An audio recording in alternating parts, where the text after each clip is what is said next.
Hey, Tom here, FlipAnything USA. So today's topic is under 40 and still under $1 million net worth. What to do about it? Listen, $1 million doesn't go very far. I remember I was listening to a comedian. I went to a live show at the Comedy Store in Manhattan Beach. And the comedian that was up there, he'd just gotten a big break. He'd gotten a sitcom. He'd gotten a HBO special. And having his first baby, and he said, I finally got that $1 million house I always dreamed about. And he goes, but, you know, in my dream, it wasn't a 2-bedroom, 1-bath. And so that tells you how far, that was 10 years ago, by the way, in Los Angeles. So anyways, hey, thanks for watching, you folks that are out there. Listen, I've been doing a webinar weekly here, and meeting a lot of great people, and just trying to figure it out, and I understand that. Listen, you can make a lot of money a lot quicker than you realize. I've made tens of millions of dollars over my lifetime, and I could have made a lot more, to be honest. If I had a mentor, I'd be far richer. But I have a very, very substantial income from real estate and a wonderful lifestyle. You know, I've got 4 children. I don't worry. In fact, I write checks for college, write checks for cars, write checks for buildings and houses and all that sort of stuff. And it's real estate that's afforded all that to me. And I know there's a lot of snake oil and fake gurus, and a lot of you guys can smell it out. You know, something doesn't quite sound right. And there is. You're right. 95% of this business is full of fraud. The people that mentor are not mentor, because the people that say they mentor, they don't really mentor. They basically just they have 15-year-old or $15 an hour kids pointing to chapters in their book that they didn't write. And I know that doesn't help you.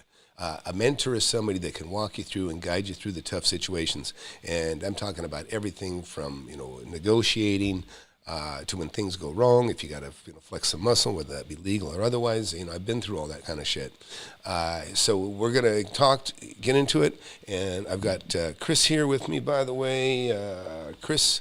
And you guys know Chris is also a student. He's actually done well enough already. He's quit his job for the church, and now what he used to get paid for, he does for free. In fact, he's about to make his 3rd flight to Ukraine to give away syringes. What are they? Not syringes, but tourniquets and water filtration devices, money for generators because they lose power all the time due to the bombings. But wow.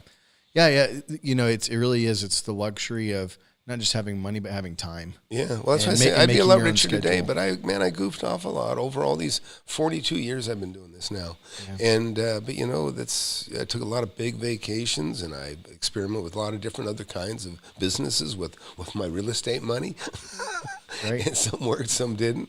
But I always had real estate to pull me out of any jam I was in. So we're going to get into it. But listen, seriously, if you guys, anybody over 40, listen, when you're over 40, what I really love about over 32, you know, I started at 19. I was smart enough to understand that, man, you know, I was raised poor. A lot of people aren't raised poor. A lot of times, one of the biggest blessings about being raised poor is, you know, you don't ever want to be poor when you grow up. And a lot of you guys that have come from middle class, upper middle class, or even wealthy families, you don't realize how precious that money is until you get out in the working world and you realize how tough it is to make it. And so you know, unless you're going to inherit a bunch of wealth, you know, you're on your own. And I understand that. So you guys, particularly, I look for people that are intelligent. I got the smartest people in my mentorship of any class out there. I guarantee you, I got the most successful students, and we're going to get into it, and maybe you can be a part of it.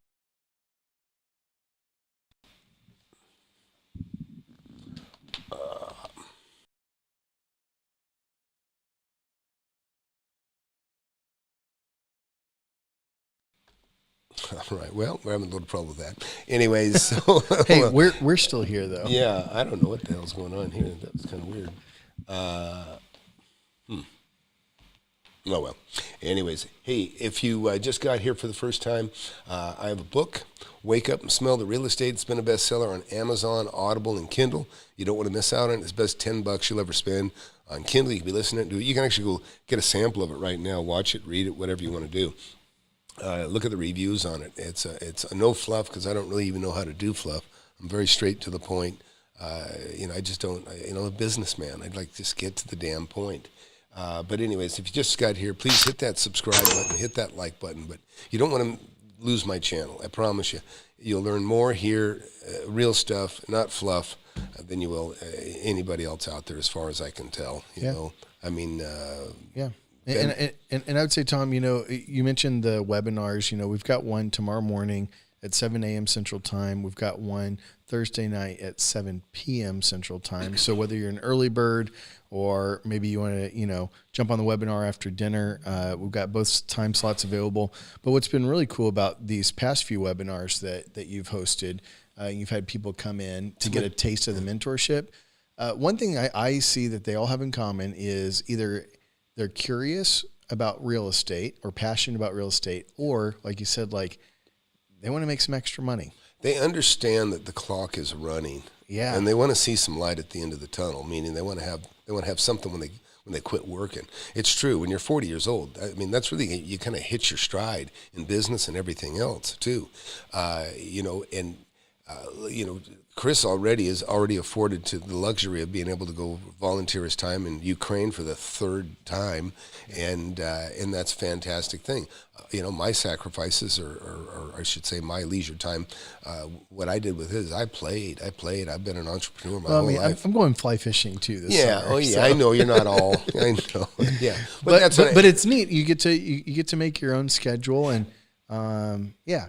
Yeah, it's not hard to imagine what it's like having money, right, and freedom. It's not hard to imagine, but some people it's an elusive dream, and I get that, and it doesn't have to be. I have to give kudos to my wife too. Not that I don't think she even watches these, but she's a great teammate. Without her, I wouldn't be able to do this either. We see how smart he is. we have the same drive though, in agreement of kind of like what our goals are, and yeah.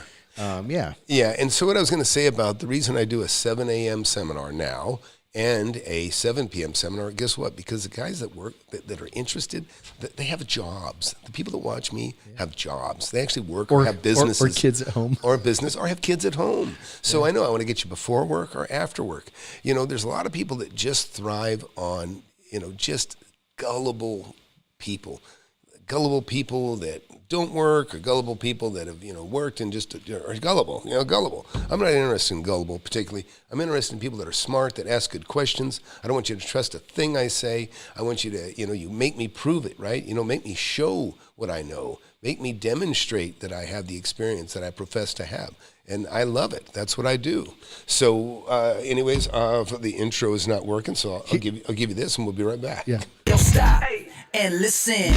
Time is on a mission to eliminate all of the snake oil and the fake gurus that fake y'all. He'll show you how to build an empire, starting with nothing but a desire. All you really need is a good mentor, not a used car bullshit. With time, you'll learn to crush it. Investing like Warren Buffett. With real estate, you cannot procrastinate. Everyone who hesitates is left at the starting gate. Hey, yo, so don't delay and join today. The mentorship and flip anything. USA, go.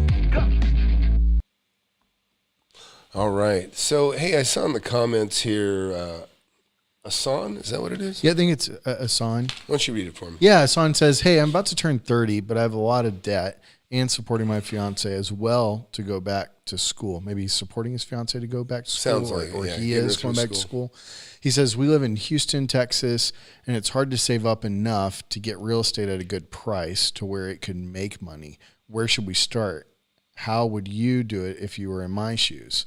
I think this is a great example of just someone realizing that there's a way to make money in real estate, but how do I even get started? Well, he doesn't know. Yeah, and I understand that. Listen, there's a lot of people that just don't know, and you don't know what you don't know. Right. And that's just how it works. So look, I'll tell you how I started.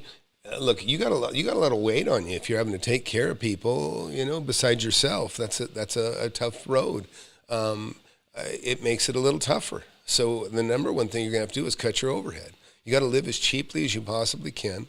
And believe me, listen, I lived in about the 5th house that I bought.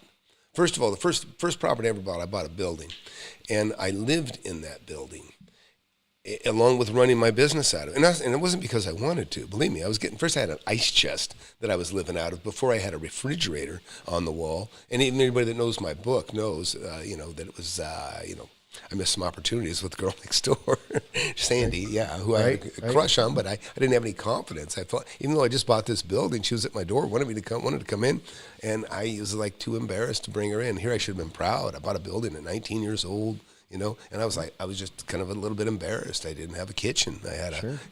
I had a little piece of 1/4-inch pipe coming out of the wall for water. Well, if I could point out something, Tom, I think there really is this maybe misnotion of when you just kind of this going with the flow. It's like, well, I go to high school, I go to college, I get my first apartment, I get my first job. I know it's not going to be great paying, but I just kind of grind it out. And, you know, there's different ways to go about doing things. Yeah, I mean, but it's also, you know, there was a book, and I'm terrible about, you know, I just take books and I butcher and look for specific information that I want. Right. And I'm talking about, there was a book a long time ago called Passages, and it was about, you know, some people fall in love first time when they're 17, some of them fall in love first time when they're 50. They go through the same shit. And guess what? That's how it is making money in real estate too. In other words, if you don't know, you don't know. So look, I'm late. I learned to skateboard when I was 50, and really late, right? And then I took up jiu-jitsu when I was 55, and now I'm a purple belt, and I'm proud of that. It took a while, Yeah. But and some people can get a little bit quicker, you know. I mean, and you're going a couple times a week. You're practicing hard. Yeah. In fact, I'll be meeting Carlos Machado next week, so that'll be fun. Very cool. So the bottom line is you got to get some skills, but you need to have some basic fundamentals to follow. And in your situation, exactly what you're describing, you got to cut your overhead. You got to keep your overhead low. You know, look, every building, by the way, you see behind me, these are every building you see is a building that I own, or it's one I bought and I've sold, and I've negotiated every single one of those deals. That's one that I still own right there. And, you know, these buildings bring me in millions of dollars in rents every year.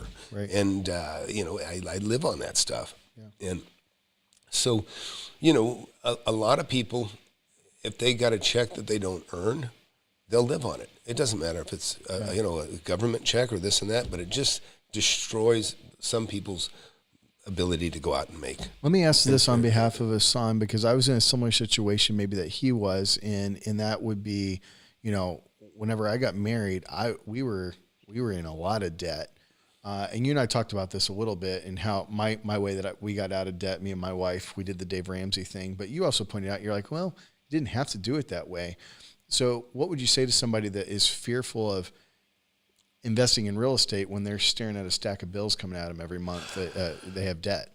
So, I mean, here's the bottom line is the first property I bought, I was able to buy some time. I made the deal to buy the property, and I didn't have the money. But I bought some time, meaning I got 6 months to come up with the money, and I got the ability, in this case, I got the ability to access the property.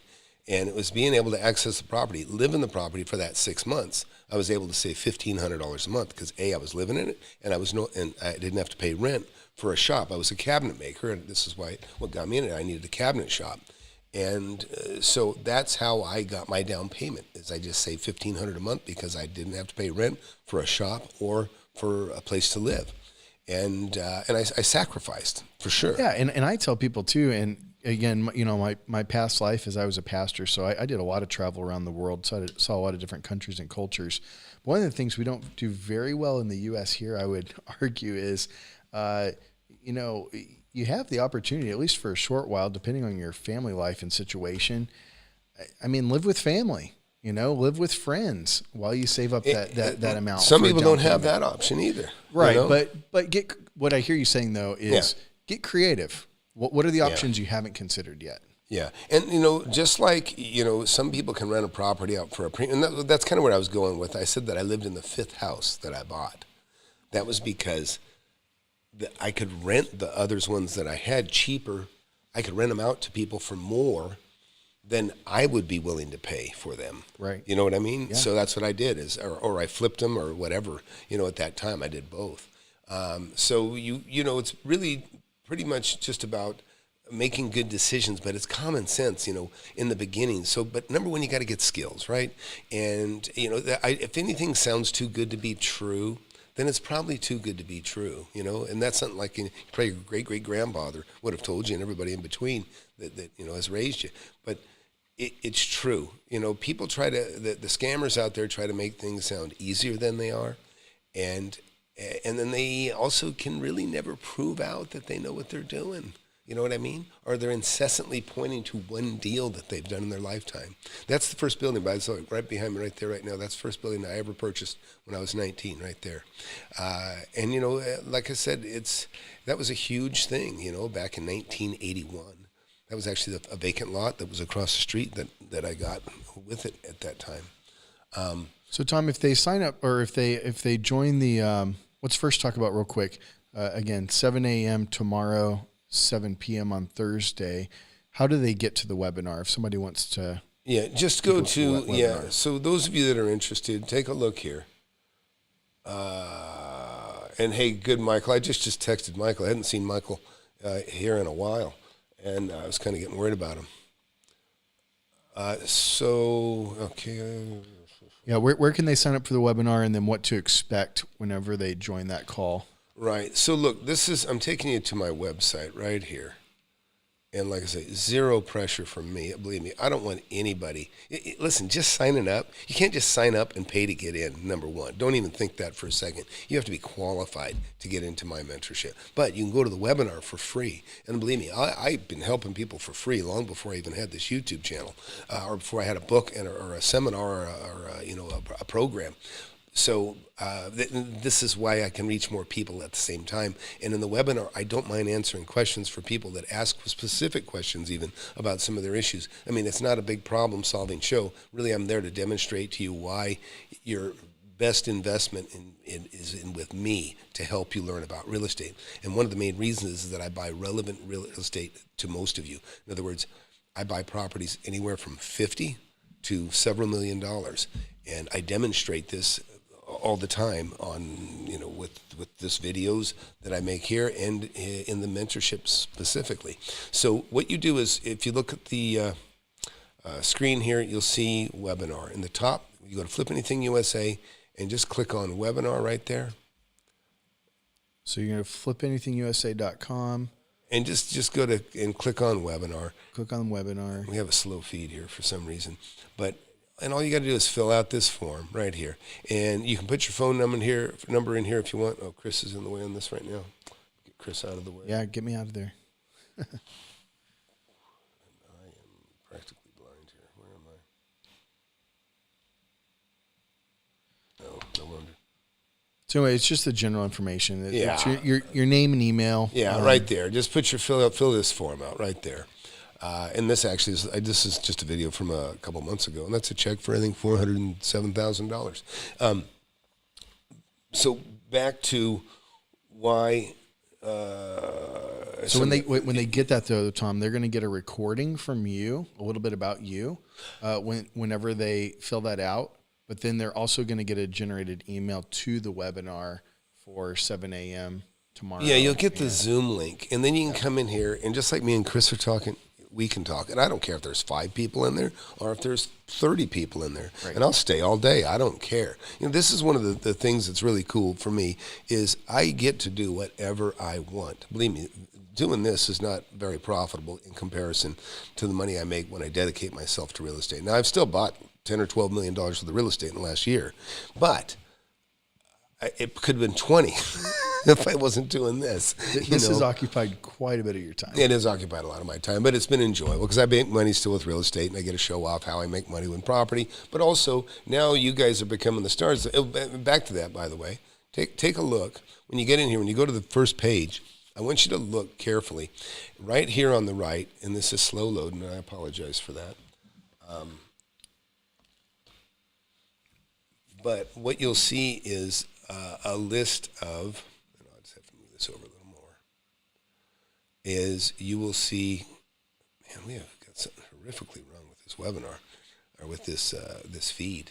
I apologize for that. But anyhow, right here, you scroll through this, and you will see people that have become a millionaire in the mentorship inside of just 2 years. And Chris is almost in that club right now, very close. From just the deals. I mean, I hopefully here in the next year or two, I can join the club. Yeah. Well, you're close already. But like Mike here, he bought 3 houses, and up here, I think this is, I apologize, this thing's loading so slow. There we go, Rich.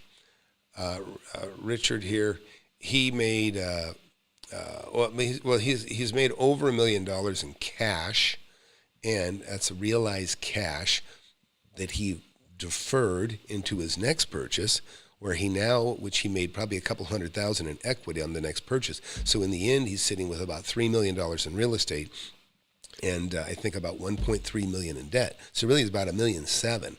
And like I say, Mike just bought 3 houses. He made money on all that. Ken here, when I did this video, he made $600,000 in equity in a commercial building. He bought another building after that, probably got another roughly $500,000 on that. And that was his first commercial building. That was his goal. He wanted to buy a commercial building when he got in the class. And guess what? That's exactly what he accomplished. And it's really easy for me to help people accomplish their goals, because I buy everything that you drive by on your way to work and on your way to home, which brings me back to what a barbell is. Now, a real estate barbell is looking around the area in which you live, because it's the easiest to do. You take kind of a circuitous route when you go home and look at properties around your home. And then when you go to work, you do the same thing. You go to lunch or whatever, drive around a little bit. Eat your lunch in your car or drive around. These are small sacrifices to make, taking a little time to go out of your way on your way home and on your way to work. And then what ends up happening is you end up buying, or what can end up happening is you end up buying the properties around you. And I'm going to give you an example of that too. And this is some of the stuff that I would share inside the mentorship or inside the webinar.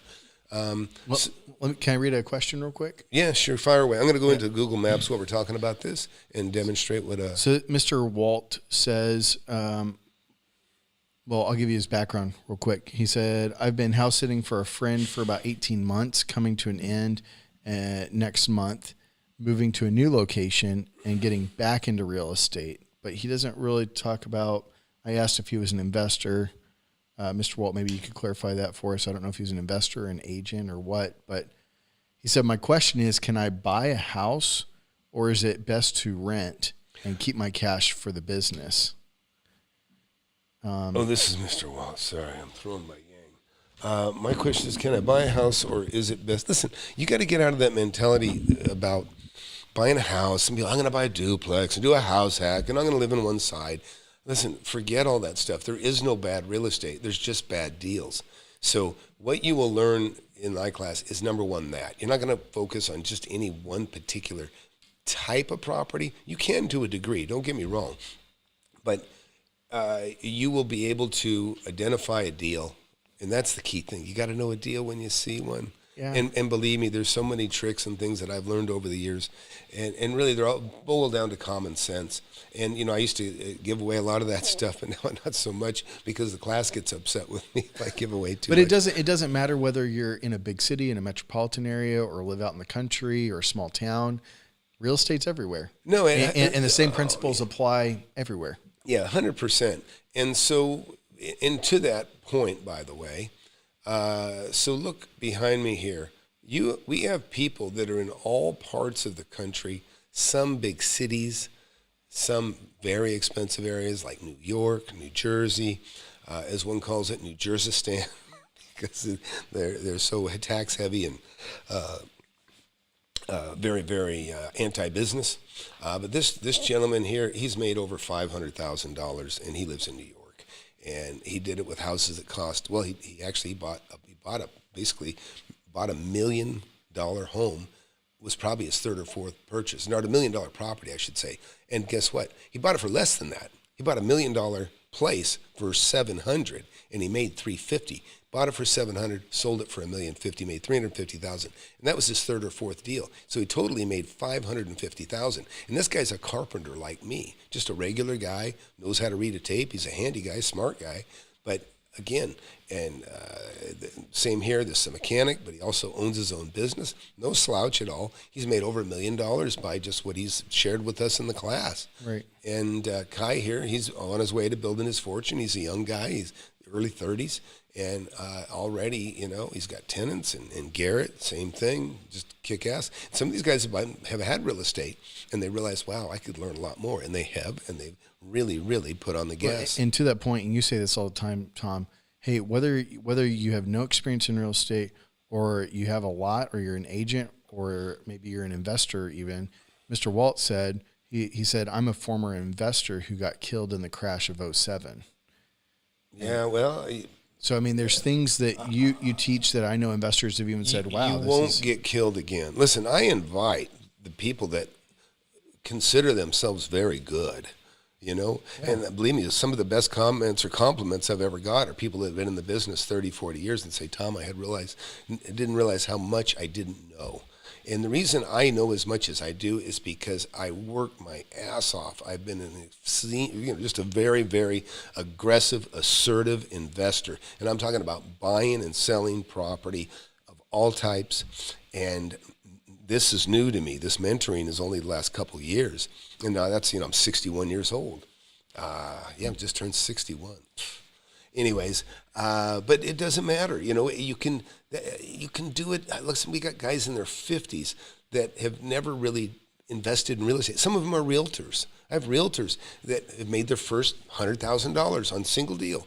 And being an agent is just a job. It's not investing. A lot of people confuse that real estate agents know something about investing. They really don't. They really don't know much about investing. It's no different than a mechanic or anybody else. If you're not investing, you're not an investor, bottom line. Yeah. And I'm sorry you lost money, Mr. Walt, but you'd be a perfect candidate just come join the webinar, hang out with Tom and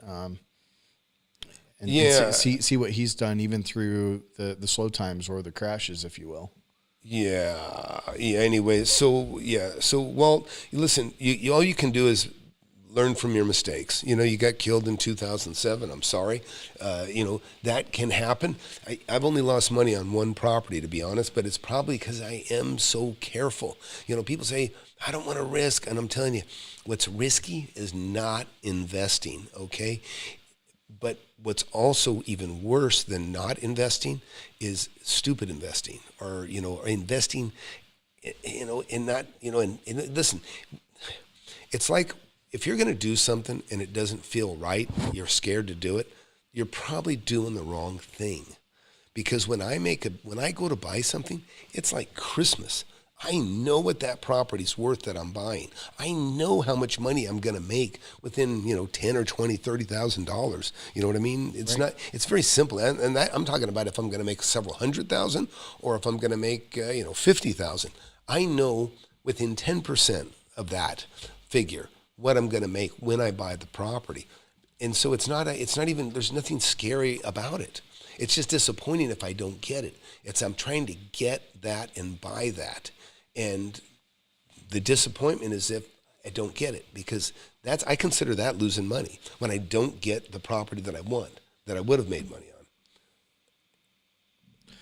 So it sounds like maybe he was in Southwest Florida.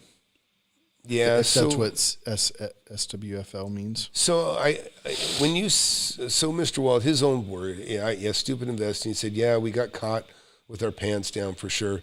Tell me what you mean. Like, why don't you just tell me did you invest with somebody else, or did you invest on your own? I mean, in hindsight, what do you consider was your mistake? What do you think you did wrong? I mean, you probably know exactly what you did wrong since you've already realized the loss. Here's the other cool thing, by the way, Mr. Walt. If you lost that on real estate, guess what? You can flip a property and you can utilize those losses against your gains. Because what's terrible, when you lose money in real estate, you only get to recoup that about last time I checked, it's been a long time, but you only get to recoup $3,000 a year. So if you lost $30,000, it'll take you 10 years to utilize that loss against your regular income. They'll let you take $33,000 a year against your regular income. So the beauty of this is if you could make $30,000 or $100,000 or whatever you make, whatever you lost, you would be able to take that and I'll let you say this has to be clarified by a tax man because I'm not a tax advisor. But if I lost money in real estate, the next time I make money, it washes it. It cleans it. It just basically says, you've already paid these losses. You've got these losses waiting that you can utilize against your gains. Mm-hmm. Unfortunately, it's something I don't know very much about other than I did have one loss, and that was on a piece of land me and my best friend bought when we were in our 20s. So So we had a few investors and a couple of LLCs flipping lots. Private investors funded us. So, yeah, here's one of the things. I don't like partnerships. I really don't. Yeah, I mean, listen, my wife and kids are my partners. That's how it's been for my whole life. And I pull up to a property, and my wife would say, "Oh, why are we stopping here?" And I go, "Oh, well, we own this." And then I'd hear the kids cry, "Oh, not again." Because it means I'm going to get out and walk the building or go do something or make everybody look at it. But it's cool. And my kids probably, I wore them out, to be honest. My kids don't even love real estate right now. My daughter just bought her first house, and she got about a $420,000 home for $220,000, and it's a deal that I found and funded for her. And that's one of the things that you can do as a parent, and or as a friend or anything else. Chris helped his buddies out, and he put his father-in-law next door to him on one side, and he put his good friends on the other side of him. He got a great deal for them on the houses on both sides, and now he's got gates going in between the two homes, because they're friends. It's a community, and for some people, that's what they would love to have is somebody that, I got a babysitter right next. Oh, I can take care of you. I can help each other out. And Yeah. so it's a wonderful thing. Walt said we would do 10 to 20 lots a month. Market just kept going up and up until the music stopped. Yeah, so that greed will get you, okay? I was just killing it in an area, and I was buying up lots, and what I did is but you got to be careful because there's unbuildable lots. I don't know if you had any unbuildable lots, but there's a lot of unbuildable lots in Florida. Swampland, right? Everybody knows about swampland in Florida. But there's also similar types of property like that are bad in California. In fact, let's go to Google Earth here, and I'm going to take you to a place very much like that, but it's a place where I've made millions of dollars. This is, I want to say Leona Valley, Lake Hughes. It's not Lake Hughes, it's Lake Elizabeth. See, I've already forgotten some of this stuff. I'm going to write Lake Hughes. Actually, this is interesting. This is a tiny place. So I'm going to take you over to Lake Hughes, California, and I'll tell you what's kind of interesting is I bought a property from actually a very well-known actor, Paul Coslow. And, I guess, what? I think, here it is. And this Lake Hughes is just a puddle. Okay, that's it right there. I'll let you guys see it. Well, it makes you wonder with all the drought, too, if it's... Yeah, and I can see, check it out. See this, look at it, it's still empty. Or at least it is right now. This is my old lot. This is, in fact, this is a... Let me get my bearings here. Yeah, that's it. Okay, so check this out. There's a very popular... That empty lot, is that what you're talking about? Yeah, it's the biggest commercial lot in Lake Hughes, and it's been there for a long time. But let me double check this to be sure. The way I know if that's my property, or my old property, I'll say, is it was exactly 200 by 200.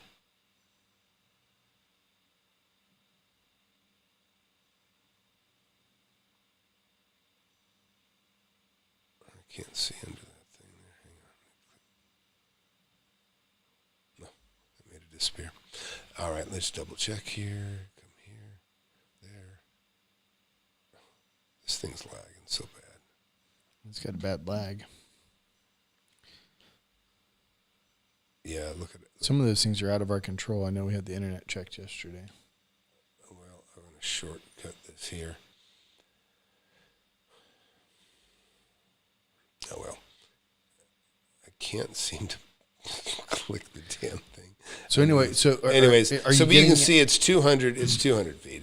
It's 200. That is it. That is definitely it. So now this is a property that, believe it or not, I bought it from a lawyer, and I got an amazing deal on it. And I ended up buying it actually with a partner at that time, and I just let my partner keep it, and she actually bought me out.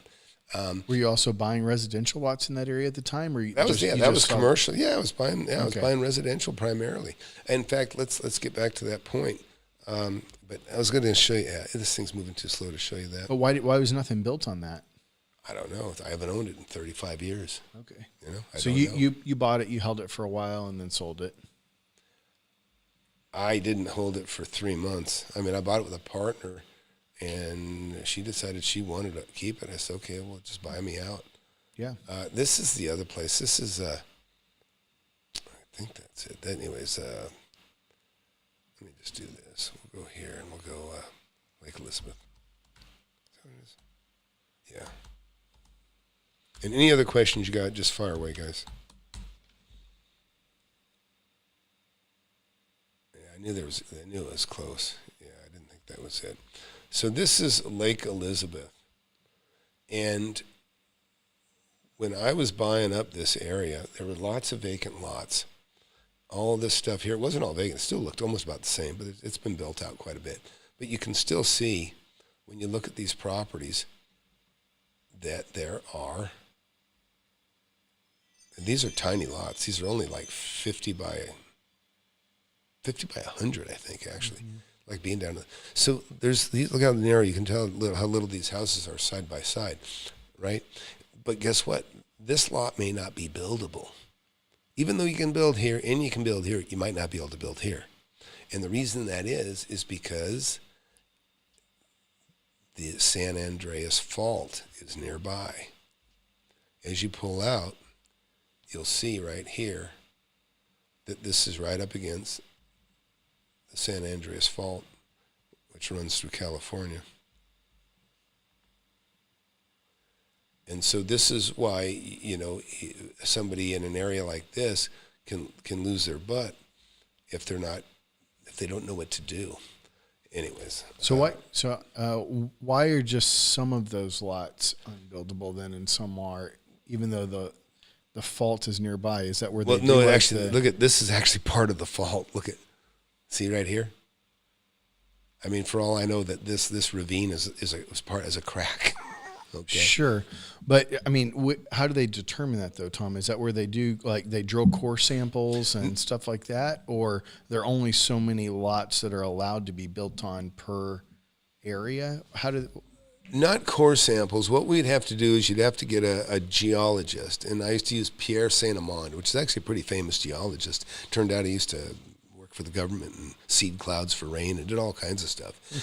But so I would get Pierre out there and his son. He had a son, and basically before I would buy this property, there's two things I'd have to do. I'd have to do a percolation test, which is where you dig a hole, roughly 10 feet deep, about a 4x4 hole, and then at the bottom of that, you dig another square hole that's about the equivalent of a 5-gallon bucket. And then you would actually pour 5 gallons of water in there, and the guy would hit the stopwatch, and he would see how long it take that water to soak into the ground. And that would determine the percolation field for the septic system, and that could kill the purchase or not on that. In other words, if it took too long, it'd be like, this lot is too small to support a septic field, and that could happen. The other thing is, you would dig a trench, big enough you could walk through, probably about a 2-foot wide trench, 4.5 to 5 feet deep, and the whole length of the lot. And what that would do is that would show you where there were, I think they call them scarps, but basically cracks. You can see it. You can see it in the edge of the walls. Yeah. He'd be looking down the walls just like this, just walking, looking at both sides as he walked down. And I'd have to pay him $1,000 to walk through this trench, basically, back then. But he would determine whether or not I could build a structure, or where on the lot, which is a tiny lot, so there isn't a choice. It's either the front or the back. And it didn't matter. A septic field can go through. It doesn't matter. But what they didn't want is an area that's going to crack or be ripped in two if there's an earthquake. And I remember one of the few times I'm walking through here, he's going, as he's walking through, and he goes, there's been recent movement here. And I go, what? Because I was like, oh, shit, I love this lot. Probably in the past, a couple hundred years? No, he goes a couple million years. So yeah, exactly. Relative to him, a couple million was recent activity. Yeah. And I was relieved that, anyways. And anyway, it was fine. But, there's so many weird things. But I think you point out something incredibly interesting, Tom.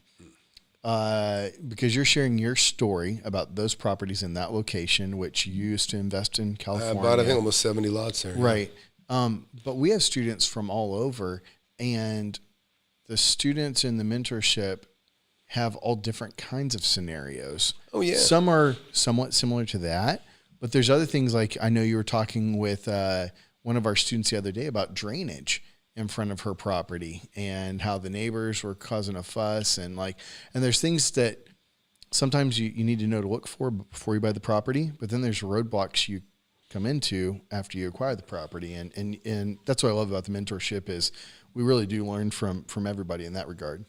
Yeah, absolutely. And so what's cool is because I've been around the block in so many different areas, I'll talk about this and they'll go, hey, I got a place just like that in my area. And, and other people, same thing. You just got to be very careful with what you do. And hey, I'm going to remind everybody again, please hit that subscribe button while you're here. And I don't know, I feel like we got a very jerky, is the video coming out okay on that? It's jerky. Yeah, I don't know why we're having such trouble here. Kind of lagging. Yeah, I apologize for that. I'm sure the sound's okay. To get Starlink or something. Yeah, I guess so. Anyways, but the point is that you can make money in lots, you can make money on houses, you can make money on large parcels of property. I made more than a couple $1 million on a 50-acre patch, and I've made as much as I remember when I bought and sold. Actually, is out in this area. I bought 70 acres for $140,000. Sold it like 3 weeks later for $520. And that created an income that gave me a note. They paid me $2,450 a month, interest only, and that was on a $295,000 note. In fact, I have the note down here.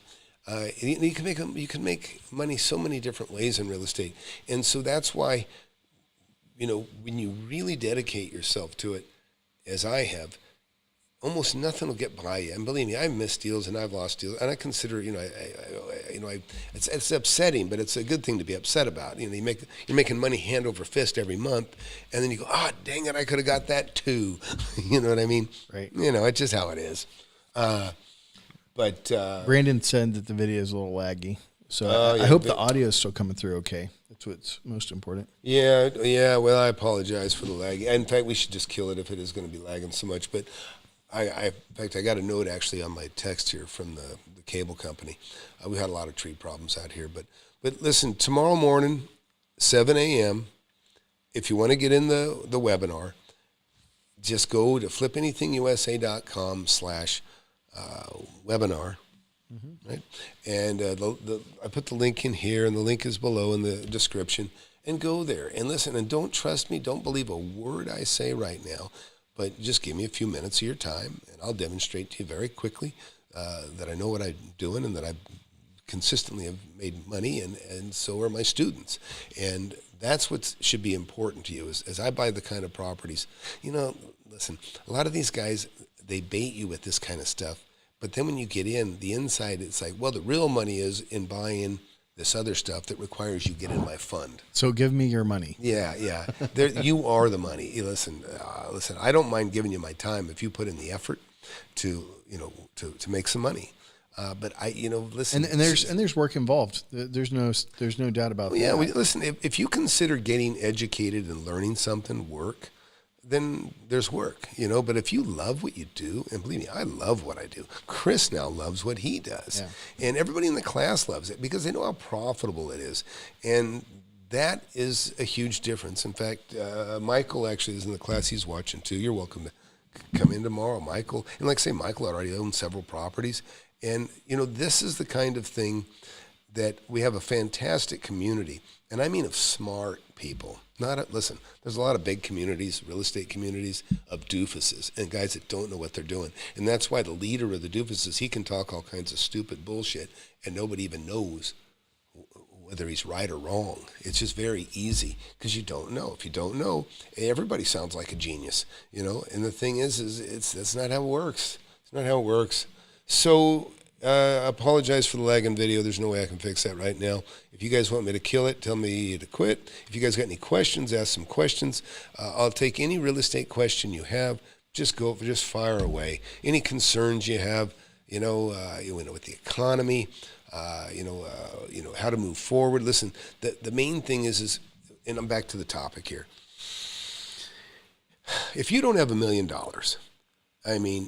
at 30 or 40, look, you're kind of in trouble already. you're in trouble. $1 million is not what it used to be. No, it doesn't go I remember very- talking with somebody yesterday, they're like, well, if you just had $1 million, I said, no, these days it's more like if you have 2, 3, or 4. I mean, to even just be in a place where at the, your retirement age, you actually feel good about where you're at. Yeah. Well, look, I have an 85-year-old mother. Her care is $12,000 a month. Jeez. $12,000 a month. And thank God, guess what? My mom made some money in real estate too. Yeah. Her and her husband together, they made a ton, but she's got enough that, that she'll probably her money will probably outlast her. But she's got enough to live for It's a great position to be in. It is, and it's nice that I don't have the burden. Right. You know what I mean? Otherwise, I'd be taking care of it. And, I don't have to. And I said, Mom, thank you so much. Seriously. But nobody wants to do that. Right now, people are bragging about not being able to bury themselves. Like that's, well, my kids aren't going to have to pay to bury me. I got that covered. Well, hell, that's not much. That's not much. Yeah. I want you guys to think in terms of how much can I leave my great-great-great-grandson for his education? You can start putting fun. I mean, that's how it works. First thing, I want to take care of me. Then it's like, I want to take care of us. Then it's like, oh, I want to take care of the kids. Then I want to take care of the kids' kids. Oh, maybe I want to create a fund or an education fund, a trust to take care of my generations, and you can do that. You can set that stuff up. And it's just nice. You can make that part of your legacy is taking care of, people that really make a lot of money, they'll fund other people at colleges. I was at awards. Oh, no doubt. I mean, recently. My wife and I, we have a goal. It's hard to put a number to it, but I could speak on both of our behalfs. Like, yeah, we want to get to a point where we have $1 million in the bank, but at some point in our life, we want to hit a point where we give away $1 million. Yeah. To people that really need it. Yep. Yep. And I remember being a lot younger, and I remember this guy that he was a helicopter pilot in Nam, and he was a real good, his name was Chuck. He was a real good investor, and he was also a realtor and an investor, by the way. And I remember he got to talking, and he told me he gave $750,000 to charity. I go, what? I'm like, I know a better charity right over here. Right. Right. But anyways, really nice, interesting guy, and I like to tinker and invent stuff. But and you know where he made most of his money? Even though he did make a ton, he did make good money as in real estate. He wasn't as much of an investor as I am by any means, but he invented that popcorn bag that unfolds. That was it. He invented that. That was it. And the popcorn companies took it up, and I think he sold the rights to his bag to another company, bought him out. Yeah. But, yeah. I mean, he made about $0.05 a bag, I think. You've invented a few things, Tom, but, and I, me being an entrepreneur and the way my mind is wired, like I would love to invent something, but I also am realizing like, it's way easier to make money in real estate. Oh my gosh. Yeah. Listen, there is no question. I love inventions. I love inventing, and I'm kind of got a bit of a mechanical mind, and I have some patents on some things that I have done.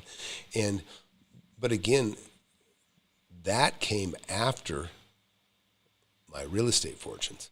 Right. In other words, after, and because what would happen is I'd buy up properties, and then I'd be kind of broke. I'd be broke, and I'd, millions of dollars in properties, but I'd be broke. And so I started looking for other stuff to kind of keep me busy a little bit. And I started up a little company, and I, started making some of the inventions that I thought would go well, and they did go well, some of them. And so again, these are the kind of options that open up for you. We got Russ in here. Oh, hey, chat. Russ. Is it very miserable, Russ? Yeah, Russ wrote 3 million is the new 1 million. Yeah. That's the truth. And Russ, what a great example too. Because again, in the mentorship, all of our meetings are recorded, and we have 3-hour meetings every week. And because it's on Saturdays right now, with kids, that's dad time for me. I can't. And I Russ can't make too. it. Russ is a family man. Yeah. He's got his kids on his shoulder and back and walking around. But I can't. I can't always make those meetings. But like I saw Russ in the meeting the other day. He jumped in there. He was talking about. I think it was him talking about wedding venues and stuff like that. And I love hearing from Tom and his experience, but you get to hear from dozens of others and all of their real estate deals and learning all kinds of things. No, absolutely. We have a brain trust within the group. We have the best and brightest students. I say it all the time. And, nobody's a slouch. Like I said, we have people that come in, like Russ is actually a broker, and he's a young broker, but he's a dynamic, smart individual, and he joined the class, which is a nice compliment for me. You know what I mean? And that's why I say, and we have other agents and other people that are very smart. And I got an NFL new guy. He's in the NFL, retired from the NFL. He just joined, and it's a wonderful thing because everybody realizes. You can't sit still. You have to invest your money in something good. And real estate is the safest investment there is because it's the only investment that banks will loan you 90% to value because they know historically the values always go up. So they feel very, very secure and safe with that as collateral. That's probably the easiest way to put it. Well, I apologize for the choppy video. We're going to go ahead and cut it out right now. But, be sure to hit that subscribe button. And look for a better video feed than this one today. I apologize. We'll see you in the webinar. Hey, thanks for coming in, Russ, and Michael Ferraro, and everybody else. And you guys, Sharon, especially subscribe, Brandon, and I saw Fosh Mr. Walt. And Mr. Walt. But anyways, Anana? and we'll see you guys here next time.